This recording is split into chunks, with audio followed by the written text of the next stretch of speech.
Juru bicara Otorita Ibu Kota Nusantara atau IKN, Troy Harold Yohanes Pantau ditemukan meninggal dunia Sabtu siang. Informasi meninggalnya Troy dibagikan lewat unggahan media sosial IKN. Deputi Bidang Pengendalian Pembangunan Otorita IKN Thomas Umbu Pati Tena Bolodadi mengonfirmasi bahwa tim Dr. RS Hermina IKN menyatakan Troy meninggal dunia pada pukul 14.25 waktu Indonesia Tengah. Sebelum dibawa ke Rumah Sakit Hermina, Troy ditemukan tak sadarkan diri di kamar huniannya di Rusun ASN 3 Tower 6, Kota Nusantara. Jenazah Roy rencananya akan tiba di rumah duka RSPAD Gatot Subroto pada siang ini. Kepergian Troy menyisakan duka yang mendalam bagi jajaran otorita IKN. Troy dikenang sebagai salah satu figur yang mengawal babak baru pemindahan ibu kota negara. Troy pun dengan setia terus mengawasi pembangunan IKN. Anda kembali di Sindo Today, pemirsa. Speedboat yang ditumpangi 11 warga negara asing dan 2 awak kapal yang hilang kontak sejak Jumat kemarin telah ditemukan. 12 penumpang berhasil diselamatkan dan dievakuasi di Tojo Una Una. Namun 1 nahkoda kapal masih dalam pencarian. Ya Allah, Allahu Akbar.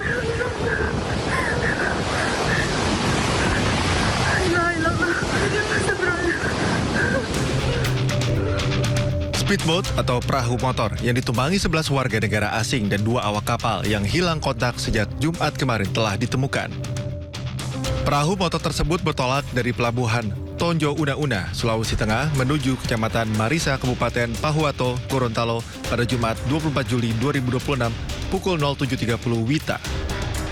Di perjalanan perahu dihantam gelombang tinggi dan angin kencang di perairan Teluk Tomini hingga perahu motor patah dan tenggelam. Dalam upaya penyelamatan, 12 orang berhasil naik ke salah satu rakit di tengah laut. Namun karena jarak pandang yang pendek dan berkabut, 1 nahkoda bernama Ferdiansyah terpisah dengan 12 penumpang lainnya dan hingga kini masih dalam pencarian tim gabungan. 11 WNA dan 1 awak kapal dievakuasi oleh tim gabungan menuju daratan terdekat di Tojo Una Una, Sulawesi Tengah. Kapal atau speedboat yang kami kerahkan tadi pagi, 2 unit speedboat untuk melakukan pencarian dari Tojo Una Una ke diperkirakan tempat lost kontaknya kapal tersebut, dan alhamdulillah semua korban ditemukan dengan selamat, tapi masih ada 1 yaitu nahkodanya masih hilang. Pencarian terhadap nahkoda speedboat masih terus dilakukan di sekitar perairan Teluk Tomini.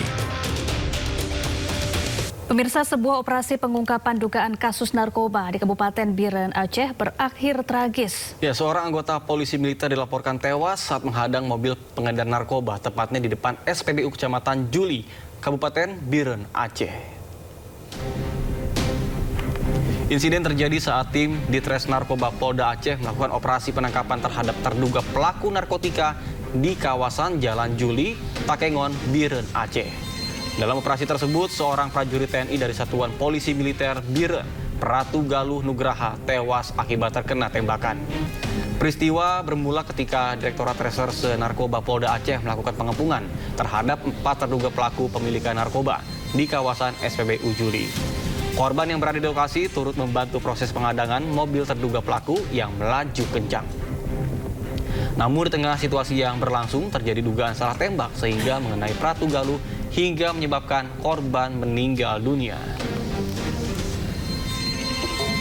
Pada waktu yang bersamaan, seorang warga di sekitar lokasi yang belakangan diketahui merupakan anggota TNI atas nama Pratu Galuh Nugraha yang berdinas pada Satuan Polisi Militer Kodam Iskandar Muda bergerak menuju badan jalan.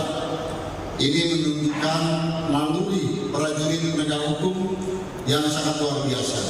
Sehingga Pratu Galuh Nugraha tergerak dan membantu polisi untuk menghentikan kendaraan pelaku dengan cara memindahkan palang besi yang ada dari area SPBU tersebut untuk dijadikan penghalang. Namun dalam rangkaian peristiwa tersebut, korban kemudian ditemukan mengalami luka tembak terkena peluru rekoset.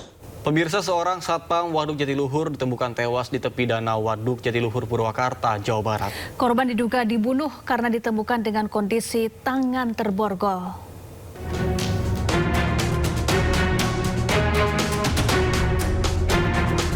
Seorang satpam objek vital Waduk Jatiluhur ditemukan tewas di tepi danau Waduk Jatiluhur, Purwakarta, Jawa Barat dengan tangan terborgol. Evakuasi dilakukan warga bersama petugas pengamanan Waduk Jatiluhur.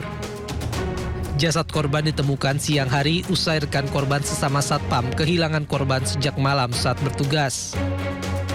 Diduga korban tewas dibunuh karena tangan korban diborgol dan dibuang ke dalam waduk.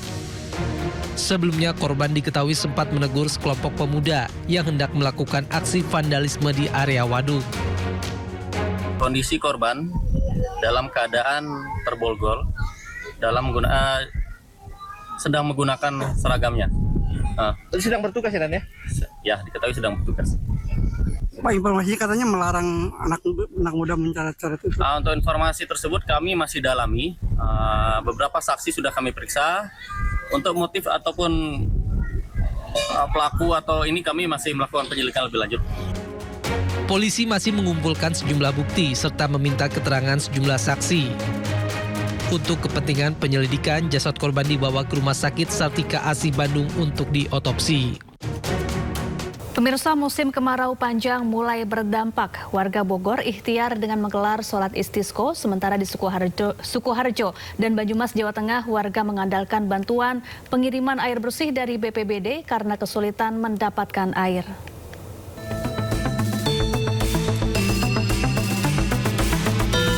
Ratusan jemaah terdiri dari aparatur pemerintah, tokoh agama, santri, dan masyarakat serentak mengikuti sholat istiqo di Pondok Pesantren Bani Harun Tenjo, Bogor. Sebagai bentuk ikhtiar dan doa bersama agar diturunkan hujan, menyusul musim kemarau yang menyebabkan debit air di sejumlah wilayah mulai berkurang. Selain berdoa, masyarakat diajak memperbanyak istighfar, memperbaiki diri, dan memperkuat kepedulian sosial, menjaga sumber-sumber air, dan menggunakan air secara bijak selama musim kemarau. Ribuan jiwa di 3 desa, Kedung Jambal, Kunden, dan Desa Weru 3, Sukoharjo, Jawa Tengah, mulai kesulitan mendapatkan air bersih. Mereka kini mengandalkan bantuan pengiriman air bersih yang dikirim BPBD Sukoharjo. Wilayah terdampak kekeringan akan terus bertambah. Puncaknya diperkirakan Agustus hingga September 2026. BPBD telah mendistribusikan 345.000 liter air bersih atau 69 tangki. Sekitar 1.170 sekian warga yang terdampak.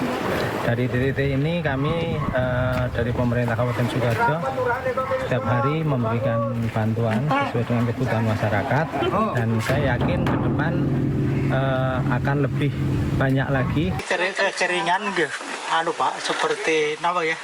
Nggak ada air. Kalau ngasuh itu di sana. Di puluhan desa.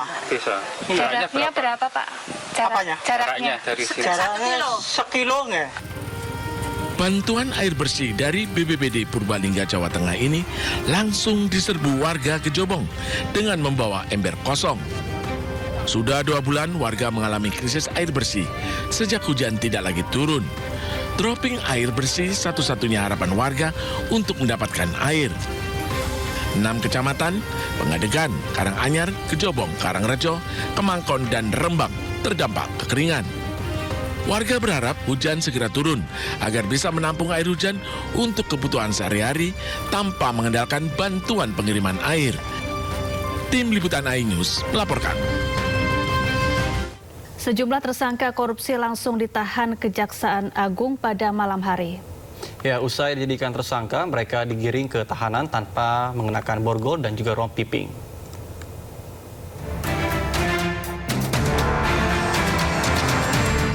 Mantan Jampitsus Kejagung Febri Adriansyah tidak mengenakan borgol dan rompi merah muda saat hendak diangkut dengan mobil tahanan ke rutan KPK.